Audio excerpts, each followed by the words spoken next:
Hello friends, welcome to GK insights. ఈరోజు special market weekly review తీసుకుందామండి. మనందరూ తెలుసు మార్కెట్ ఏ రకంగా ఇప్పుడు బిహేవ్ చేస్తుందో. ముఖ్యంగా యుఎస్ ప్రెసిడెంట్ డొనాల్డ్ ట్రంప్ చేస్తున్న ఈ పనులకి all over the world stock మార్కెట్లు, ఇటు బులియన్ మార్కెట్లు కూడా బెంబేలెత్తిపోతున్నాయండి. ఒకసారి మనం ఒక సబ్జెక్ట్ లైన్ తీసుకొని ట్రంప్ ఎందుకు ఈ చర్యలు తీసుకుంటున్నాడు అనేది డిస్కస్ చేసుకుంటున్నాం. దాదాపు 60 కంట్రీస్ మీద ఈ రెసిప్రోకల్ టారిఫ్స్ విధించారండి. ఇవన్నీ కూడా April 5th కొన్ని April 9th నుండి అమలవుతాయని చెప్పేసి ట్రంప్ చెప్తున్నారు.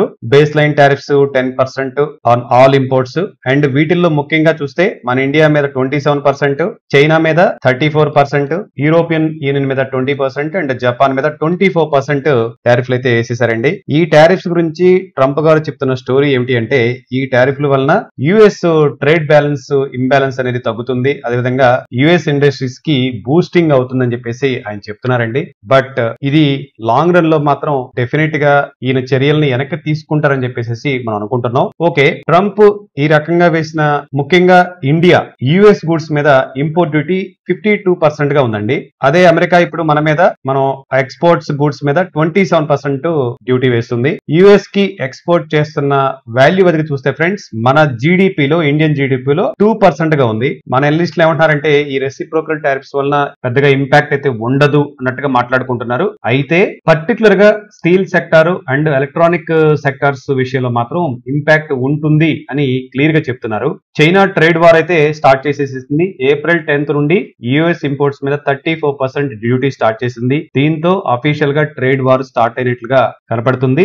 దీని వలన global supply chain slow down అవటం ఖాయం, ఎకనామిక్ గ్రోత్ అయితే తగ్గడం ఖాయం, గ్లోబల్ రెసిషన్స్ కి దారితీసే అవకాశాలు అయితే మనం కొట్టిపారలేం ఫ్రెండ్స్. బట్ ట్రంప్ ఈ విధమైన చర్యలు మాత్రం డెఫినెట్ గా అతను ఈ ఏప్రిల్ మంత్ లోనే డెఫినెట్ గా బ్యాక్ తీసుకోవడానికి అవకాశాలు ఎక్కువ కనపడుతున్నాయి. ఎందుకంటే తనకు కూడా తెలుసు తను తీసుకున్న చర్యలన్నీ కూడాను అక్కడ యుఎస్ ప్రజల మీద డైరెక్ట్ గా ఇంపాక్ట్ పడుతుంది. అక్కడ కొనుగోలు శక్తి పడిపోవటం, అక్కడ కంపెనీలకి బ్యాలెన్స్ షీట్ అనేది ఎఫెక్ట్ అవటం, ఈ రకంగా ధరలు పెరగటం, అన్ఎంప్లాయ్మెంట్ దారితీసే అవకాశాలు ఎక్కువ కనపడుతున్నాయి. కాబట్టి లాంగ్ రన్ దృష్టిలో పెట్టుకొని అతను ఇప్పుడు ఈ ఆడుతున్న గేమ్ అంతా కూడాను ఒక జస్ట్ స్పెక్యులేషన్ గేమ్ గా బెదిరిస్తున్నట్టుగా ధోరణిగా ఉంది. బట్ అయితే కాయిన్ కి ఇంకోవైపు యుఎస్ 10 years బాండ్ డీల్డ్ ఏదైతే ఉందో దాన్ని తగ్గించుకోవటానికి అతను ఒక ప్లాన్ వేసాడు అనేది మాత్రం అర్థమవుతుంది.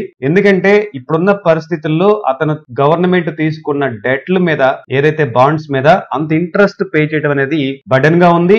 దాంతో పాటు గతంలో తీసుకున్న డెట్స్ ఇప్పుడు ఏవైతే 2025, 2026, 2027 లో వాళ్ళు డెట్ రీపే అసలు కూడా చేయవలసి ఉంటుంది. దాని మీద కూడా అతను బర్డెన్ తగ్గించుకోవడానికి ప్లాన్ చేసుకున్నాడని చెప్పుకోవచ్చు. ఓవరాల్ గా ఈ టారిఫ్స్ విషయంలో డెఫినెట్ గా ట్రంప్ అయితే తన నిర్ణయాలను కొన్ని మార్చుకొని ముందుకు వెళ్తాడని చెప్పేసి నేను వ్యక్తిగతంగా అనుకుంటున్నాను. చూడాలి మరి ఏం జరుగుతుంది అనేది. ఇక ఓవరాల్ గా ఈ లాస్ట్ మన ఈ వీక్ రివ్యూ చూసుకుంటే, ముందుగా ఇప్పుడు ఈ టారిఫ్ ట్రేడ్ వలన జరిగిన చూస్తే డౌ జోన్స్ ఆల్రెడీ 5.5% పడిపోయి ఉందండి. బాగానే పడిపోయింది, బాగా ఎక్కువ పడింది. అండ్ S&P 500 అయితే 5.97% పడిపోయింది. నాస్డాక్ 5.73%. మనం ఆల్మోస్ట్ ఆల్ మరి ఒక డెకేడ్ అవుతుందేమో ఈ రకంగా మనం చూడటం. ఇటు యూరోపియన్ మార్కెట్స్ కూడా FTSE 5.21%, CAC 4.45%, DAX అయితే 5.21% పడిపోయి ఉన్నాయి. ఇటు ఏషియన్ మార్కెట్స్ కూడా మన గిఫ్ట్ నిఫ్టీ కూడా 615 పాయింట్స్ తగ్గిపోయి 2.75% డిక్లైన్ లో కనపడుతుంది. ఇటు నెక్కాయ్ కూడా 2.83% తగ్గిపోయింది. స్ట్రైట్ టైమ్స్ 3.04% తగ్గిపోయి ఉన్నాయి. సో రేపు మండే మన మార్కెట్ కూడా చూడాలి ఈ లోపు ఏం న్యూస్ వస్తుంది. ట్రంప్ అయితే గట్టిగా ఏం బెట్టింగ్ చేస్తాడు అనేది మనకు తెలవట్లేదు. బట్ డెఫినెట్ గా ఇప్పుడున్న పరిస్థితులను బట్టి మనం మాట్లాడుకునే సమయాన్ని బట్టి అయితే రేపు గ్యారంటీగా 2.75% డిక్లైన్, 600 పాయింట్స్ డిక్లైన్ లో మన మార్కెట్లు మనం చూడొచ్చు. బట్ ఎవరు కంగారు అయితే పడొద్దండి, ఓన్ మనీతోనే ప్లే చేసే పెట్టుకోండి. ట్రేడర్స్ అయితే మాత్రం స్ట్రిక్ట్, అఫ్ కోర్స్ మనకి పెద్ద ప్రాబ్లం లేదు, strict stop loss and target ఉంటుంది కాబట్టి మనీ మేనేజ్మెంట్, రిస్క్ మేనేజ్మెంట్ ఎట్ను ఉండనే ఉంటాయి కదా. సో పెద్దగా వరి అవసరం లేదు. ఈవెన్ పోర్ట్ఫోలియో ప్లేయర్స్ కూడా ఎవరు కూడాను కంగారు పడాల్సిన అవసరం అయితే లేదు. ఇక నెక్స్ట్ ఈ రోజు ఈ వీక్ లో చూస్తే బ్రాడర్ ఇండెక్స్ లో జరిగిన వాతావరణం చూస్తే నిఫ్టీ 50 అయితే 2.61% పడిపోయింది. మిడ్ క్యాప్ 100 అయితే 1.99% తగ్గింది. స్మాల్ క్యాప్ అయితే 2.61%. నిఫ్టీ 500 ఇండెక్స్ అయితే 2.5% తగ్గింది. Bank Nifty just 0.12% and Nifty financial services 1.2% ఈ వీక్ మనం తగ్గడం చూసాం. అదేవిధంగా సెక్టరల్ విషయానికి వస్తే ఈ వీక్ లో అత్యధికంగా ఐటీ సెక్టర్ 9.15% తగ్గిపోయిందండి. అండ్ మెటల్ సెక్టర్ 7.46% తగ్గింది. Energy 3.76, reality 3.32%, auto 3.3, infra 2.67, PSE 2.4 and pharma sector అయితే 1.73%. అండ్ పెరిగిన వాటిలో చూస్తే just media sector 0.9%, FMC sector మాత్రం సేఫ్ గార్డ్ లో ఉంది 0.45,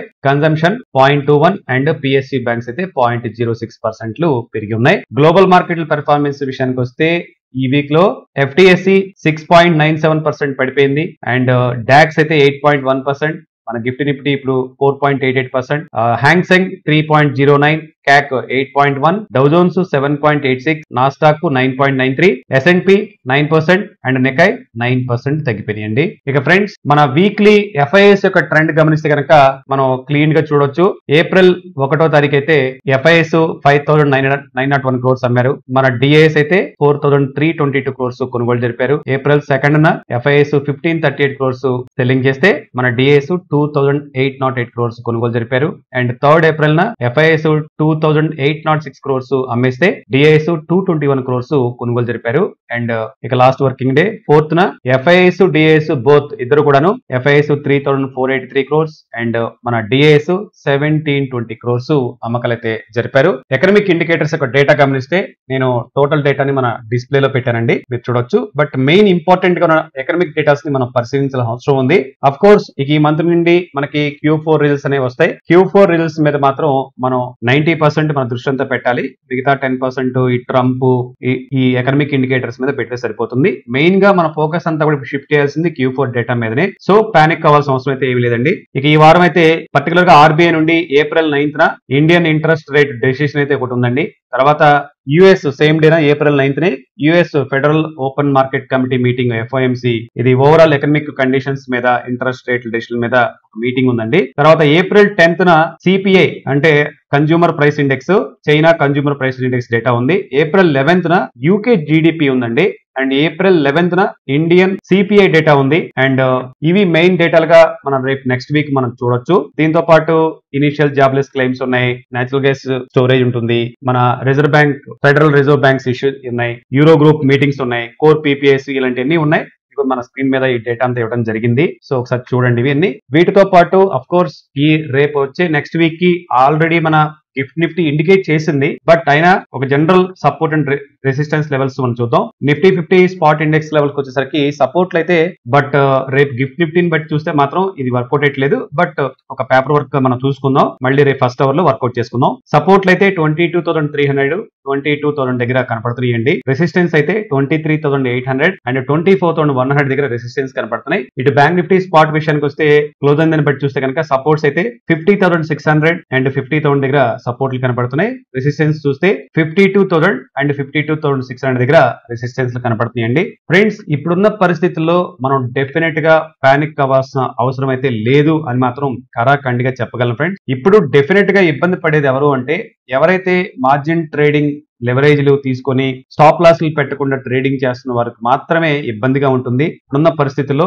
ఎందుకంటే రేపొద్దున ఓపెనింగ్ గ్యాప్ డౌన్ కనుక కనపడితే మాత్రం ఎక్కడ స్టాప్ లాస్ పెట్టి ఎగిరిపోతుంది. బట్ స్టాప్ లాస్ పెడితే తక్కువ నష్టం ఉంటుంది, స్టాప్ లాస్ పెట్టకపోతే ఎక్కువ నష్టం ఉంటుంది. కాబట్టి మనకు నచ్చినా నచ్చకపోయినా risk management, money management, strategy మీద ఫోకస్ చేయాల్సిన అవసరం అయితే ఎంతైనా ఉందండి, కంపల్సరీ చేయాల్సిందే. ఇక పర్టికులర్ గా పోర్ట్ఫోలియో విషయానికి వస్తే డెఫినెట్ గా ఆందోళన పడాల్సిన అవసరం అయితే లేదండి. మన దగ్గర ఉన్న హై క్వాలిటీ స్టాక్స్ ని 1-2 సార్లు చెక్ చేసుకొని ఇటు డైలీ మూవింగ్ యావరేజ్ అవ్వచ్చు, ఎక్స్పోనెన్షియల్ మూవింగ్ యావరేజ్ అవ్వచ్చు, ఇటు మన ఎంఏసిడీలు కానీ ఆర్ఎస్ఎల్ కానీ మంత్లీ సపోర్ట్స్ దగ్గర చూసుకొని చెక్ చేసుకొని ఇప్పుడు ఆపర్చునిటీని క్యాష్ చేయడానికి సిద్ధంగా ఉండండి. ఇప్పుడే తొందరపడి యాడ్ చేయొద్దండి. మార్కెట్ ఎక్కడదా పడిపోతుందో పడిపోనివ్వండి. పడిపోయిన తర్వాత మినిమం 2.5% నుంచి 5% అప్ అవ్వంగానే అప్పుడు మనం బయింగ్ స్టార్ట్ చేద్దాం. ఎందుకంటే ఒక డిప్ తీసుకొని ఎక్కడ దాకా వెళ్తుందో తెలియదు కదా. సో అక్కడ నుండి పడిన తర్వాత నుండి 2.5% అబోవ్ మినిమం అండ్ మాక్సిమం 5% దాటిన తర్వాత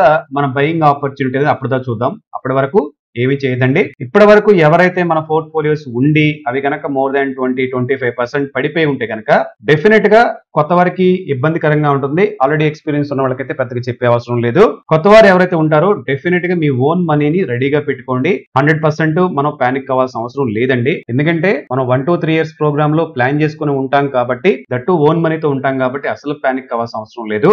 కాబట్టి హై క్వాలిటీ స్టాక్స్ ని మన పోర్ట్ఫోలియోలో ఉండేటట్టుగా చూసుకోండి. ఉన్న వాటిని తగ్గుంటే కనుక ఎవ్రీ మంత్ కొంత అమౌంట్ ని పెట్టుకొని ఎస్ఐపి పద్ధతిలో మనం దాన్ని యాడ్ చేసుకుంటే కనుక నెక్స్ట్ వచ్చే 10 to 1 year లో డెఫినెట్ గా మంచి రేట్లు అయితే చూస్తామండి. ఇవి మార్కెట్లు అన్నాక ఇలాంటి సిచ్యువేషన్స్ ఉంటాయి కాబట్టి తగ్గుతాయి. తగ్గినప్పుడే మనం క్యాచ్ చేసుకుని పెట్టుకుంటే 6 months to 9 months 1 year hold చేయగలిగితే డెఫినెట్ గా మనం లాభాల్లోకి వస్తాం. జస్ట్ రిమెంబర్ చేసుకోండి, మనం కరోనా టైంలో కూడా మార్కెట్ ఈ రకంగా పడిపోయింది. మళ్ళీ నెక్స్ట్ 1 to 1.5 year లో ఏం జరిగింది? ఆల్మోస్ట్ ఆల్ 1 తగ్గితే 3 రూపాయలు పెరిగిన పరిస్థితి ఉంది. అఫ్ కోర్స్ కరోనా తర్వాత వచ్చిన గ్రోత్ మళ్ళీ ఇప్పుడు రాకపోవచ్చు ఇప్పుడున్న షార్ట్ పీరియడ్ లో 1 to 2 years లో. బట్ డెఫినెట్ గా ఒక ఆల్ టైమ్ హై అయితే నెక్స్ట్ వచ్చే 1 to 3 years లో ఉంటుందని మాత్రం అనుకుంటున్నాం. ట్రంప్ ఏదైతే ఇప్పుడు తీసుకుంటున్న చర్యలన్నీ కూడాను ఇట్స్ ఎ వెరీ టెంపరరీ అండి. అతను తన హ్యాండ్ లోకి తీసుకోవటానికి తన మీద ఉన్న డెట్ ని తగ్గించుకోవటానికి రకరకాల ప్రయత్నాలు అయితే చేస్తున్నారని చెప్పుకోవచ్చు. అతనికి కష్టంగానే ఉంది అతను పరిస్థితుల్లో. అతను ఈ చర్యలన్నీ కూడా తను నెక్స్ట్ 4 years టర్మ్ ని చక్కగా లాగించుకోవడానికి, తను ముందుకెళ్ళడానికి, తన గ్రూప్ ని స్ట్రెంగ్తన్ చేసుకోవడానికి చేస్తున్న ప్రయత్నాలుగా ఒక కనపడుతుంది తప్ప ఇది లాంగ్ టర్మ్ లో అతను ఈ చర్యల మీద ఉండకపోవచ్చు, స్టాండ్ అవ్వకపోవచ్చు అని మాత్రం అనుకుంటున్నాం. సో కాబట్టి డెఫినెట్ గా పానిక్ అవ్వాల్సిన అవసరం లేదు. ఎస్ఐపి పద్ధతిలో యాడ్ చేసుకుంటా వెళ్ళండి. రైట్, టెక్నికల్ అనాలిసిస్ లు ఫండమెంటల్ అనాలిసిస్ కి పని చెప్పి మంచి సపోర్ట్లు మంత్లీ సపోర్ట్లు వచ్చినప్పుడు మాత్రం పోర్ట్ఫోలియోలో కొంత యాడ్ చేసుకుంటే మంచి జరుగుతుంది అనుకుంటున్నాం. ఫ్రెండ్స్, ఇది ఈ రోజు మన వీక్లీ రివ్యూ. మరో ఇన్సైట్ ఫ్లోర్ ఇన్ఫర్మేషన్ తో మరలా కలుద్దాం. Thanks for watching. Have a good day. Your GK.